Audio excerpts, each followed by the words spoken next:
अस्सलाम वालेकुम एवरीवन, कैसे हैं आप सब? I hope everyone is fine. Welcome back my YouTube channel. So today my topic is introduction to digestion of carbohydrates, in which we will describe how carbohydrates digest in our body. Let's start our topics. First of all हम देखते हैं कि carbohydrates होते क्या हैं. ठीक है, अब जो कार्बोहाइड्रेट्स हैं is a important class of biomolecule, is a primary source of our energy.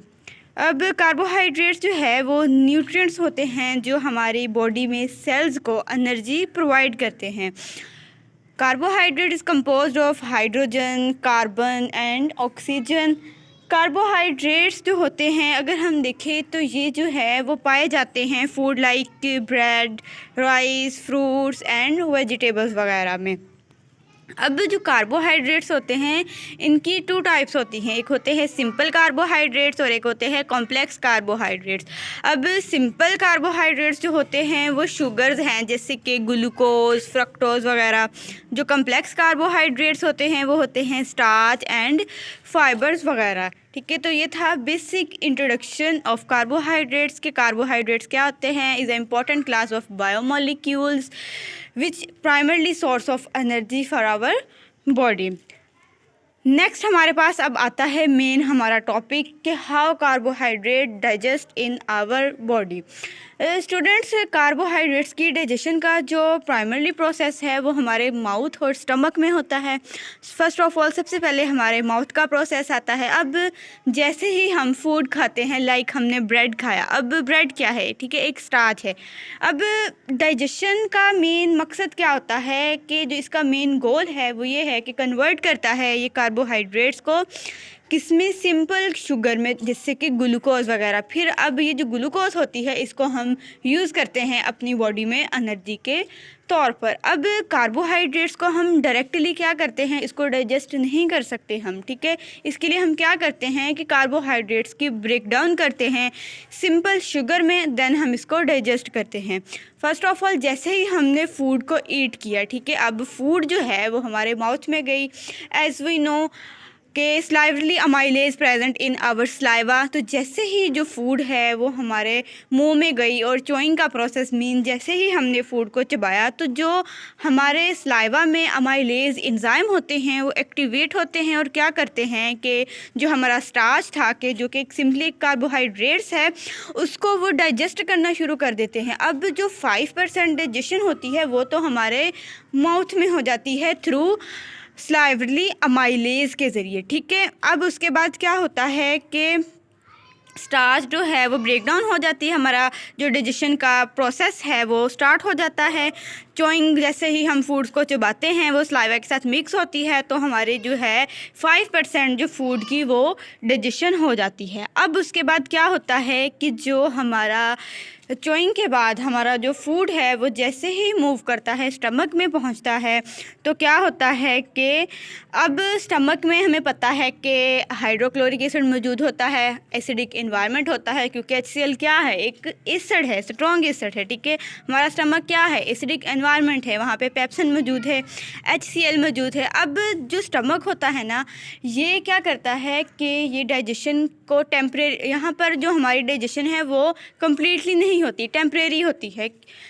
अब जैसे ही चोइंग की हमने, ठीक है, अमाइलेज, स्लाइवरली अमाइलेज ने 5% फूड को डाइजेस्ट किया, उसके बाद फूड जो है वो स्टमक में मूव कर गई. अब स्टमक में क्या प्रेजेंट है, HCl प्रेजेंट है, हमारा पेप्सिन प्रेजेंट है. अब जो HCl और पेप्सिन होता है वो क्या करते हैं कि जो स्लाइवरली अमाइलेज होते हैं इनकी एक्टिवेशन को स्लो कर देते हैं. मींस के हमारा जो डाइजेशन का प्रोसेस होता है वो फर्दर यहाँ पर नहीं होता. अभी उसको क्या कर देते हैं, उसकी एक्टिवेशन को स्लो डाउन कर देते हैं. तो अब उसके बाद जो है हमारी फूड वो जब गैस्ट्रिक जूस के साथ तो क्या है मिक्स हो जाती है, लेकिन यहाँ पर जो डाइजेशन ऑफ कार्बोहाइड्रेट का प्रोसेस होता है वो रुक जाता है बिकॉज स्लाइवरली अमाइलेज जो है वो इनएक्टिवेट हो जाते हैं due to the acidic environment of stomach. अब देन क्या होता है, ठीक है, हमारी फूड जो है वो गैस्ट्रिक जूस के साथ मिक्स होगी. अब नेक्स्ट जो हमारी फूड है वो मूव कर जाती है स्मॉल इंटेस्टाइन में। ठीक है, अब क्या होता है, जो असल डाइजेशन ऑफ कार्बोहाइड्रेट्स का स्टूडेंट काम होता है ना, वो स्मॉल इंटेस्टाइन में होता है। अब क्या होता है कि जो हमारी पेंक्रियाज हैं वो क्या करती हैं, वो पेंक्रियाटिक अमाइलेज को रिलीज़ करती हैं। ठीक है, अब क्या होता है कि हमारी ब्रेकडाउन का जो प्रोसेस होता है, ठीक है, स्टार्च को शुगर में कन्वर्ट करने का जो प्रोसेस होता है, डाइजेशन का प्रोसेस होता है, वो कंटिन्यू हो जाता है। ठीक है, उसके अलावा जो हमारा पेंक्रियाटिक अमाइलेज की हमने बात की, ये फिर से क्या करता है, हमारे डाइजेशन ऑफ कार्बोहाइड्रेट्स के प्रोसेस को कंटिन्यू कर देता है। अब उसके अलावा जो हमारी स्मॉल इंटेस्टाइन है, ये और भी एंजाइम्स को रिलीज़ करती है, लाइक हमारे पास जैसे कि लैक्टेज, सक्रेज, उसके अलावा क्या होता है, माल्टेज वगैरह। अब ये जो एंजाइम है, माल्टेज, लैक्टेज वगैरह, ये क्या करते हैं, फर्दर ब्रेकडाउन शुगर की करते हैं, किसमें, डाइसैकेराइड जो हमारी शुगर होती है, ठीक है, किसमें कर देते हैं, माल्टोज, सक्रोज एंड लैक्टोज। अब क्या हुआ कि जो पेंक्रियाटिक अमाइलेज है, इसने कार्बोहाइड्रेट्स को कर दिया कन्वर्ट, किसमें, डाइसैकेराइड्स में। किसमें, डाइसैकेराइड हमारे क्या है कि जो हमने स्मॉल इंटेस्टाइन एंजाइम को रिलीज़ किया था, लैक्टेज, माल्टेज, उन्होंने क्या किया, उसको माल्टोज में कन्वर्ट कर दिया, सक्रोज में कर दिया, लैक्टोज में कर दिया। अब माल्टोज हमें पता है क्या होती है, ग्लूकोज प्लस ग्लूकोज। तो इसी तरह से हमारे पास क्या होती है, सक्रोज होती है, लैक्टोज होती है। सक्रोज क्या होती है, ग्लूकोज प्लस फ्रुक्टोज। लैक्टोज हमारी ग्लूकोज प्लस लैक्टोज होती है। अब फर्दर क्या होता है कि ये जो एंजाइम होते हैं, इनको क्या करते हैं, डाइजेस्ट करते, कन्वर्ट कर देते हैं ग्लूकोज में, सिंपल ग्लूकोज जो हमारी होती है, जिससे कि फ्रक्टोज वगैरह एंड ग्लैक्टोज वगैरह। ठीक है, क्या होते हैं, अब इसमें हमारी जो कार्बोहाइड्रेट्स का हमारा माउथ से प्रोसेस स्टार्ट हुआ था, वो अब स्मॉल इंटेस्टाइन में आके वो क्या हो गया है कि लार्जर कार्बोहाइड्रेट्स की डाइजेशन हो गई है, ब्रेकडाउन हो गई है किसमें, सिंपल शुगर में, जिससे कि ग्लूकोज है हमारा।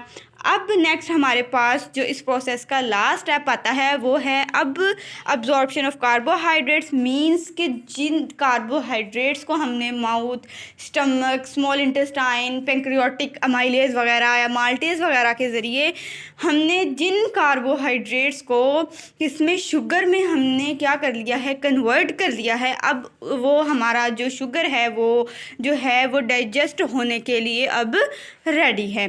ठीक है, अब उसके बाद क्या होता है कि ये जो अब शुगर होती है ना, ये क्या होती है कि स्मॉल इंटेस्टाइन की वाल से ब्लड स्ट्रीम में चली जाती है। ठीक है, अब ये जो सिंपल शुगर है, क्या हुआ, मूव कर जाती है into the blood stream through the wall of the small intestine. अब जैसे ही ये जो शुगर है, हमारा ग्लूकोज है, ठीक है, जैसे ही ये ब्लड स्ट्रीम में चला जाता है, उसके बाद क्या होता है कि ये ग्लूकोज को ट्रांसपोर्ट कर देते हैं, हमारे मतलब ट्रांसपोर्ट हो जाता है ग्लूकोज किसमें, हमारे सेल्स में। फिर हम क्या करते हैं, इसको हम यूज़ करते हैं एज एनर्जी के तौर पर, और हम इसको क्या करते हैं, स्टोर कर लेते हैं फॉर लेटर यूज़ के लिए। अब उसके बाद अब हमारे पास जो लास्ट में आती है वो हमारी एनिमिशन है। अब देखिए, जैसे ही इसने फूड को खाया, सलाइवा में मिक्स हमारे माइलेज होते हैं, वो क्या करते हैं, 5% डाइजेशन करते हैं, खुराक की खुराक हमारी स्टमक में चली जाती है। अब स्टमक में हमारे पास हाइड्रोक्लोरिक एसिड होता है, पेप्सिन होता है, जो इनएक्टिवेट कर देते हैं इन एंजाइम को। नेक्स्ट हमारे पास स्मॉल इंटेस्टाइन में चला गया, पेंक्रियाटिक अमाइलेज आया, उसके बाद माल्टेज आए, लैक्टेज, फ्रक्टोज आए, जिन्होंने क्या किया कि इनको डाइसैकेराइड यानी कि लैक्टोज, सक्रोज या माल्टोज वगैरह में कन्वर्ट कर दिया। फिर नेक्स्ट इनको किस में, ग्लूकोज में कन्वर्ट कर दिया, और हमारा यहाँ पर जो डाइजेशन का प्रोसेस है वो कंप्लीट हो जाता है। हमने अपनी कार्बोहाइड्रेट को इन प्रोसेस के ज़रिए सिंपल शुगर में कन्वर्ट कर लिया। अब इस सिंपल शुगर को हम अपने सेल्स में एनर्जी के तौर पर यूज़ करते हैं। लेक्चर यहाँ पर ख़त्म होता है। आई होप आपको सबको अच्छे से समझ आ गई होगी। अगर वीडियो पसंद आए तो लाइक करें, शेयर करें, सब्सक्राइब करें, hit the bell icon so never miss my videos. अल्लाह हाफिज़।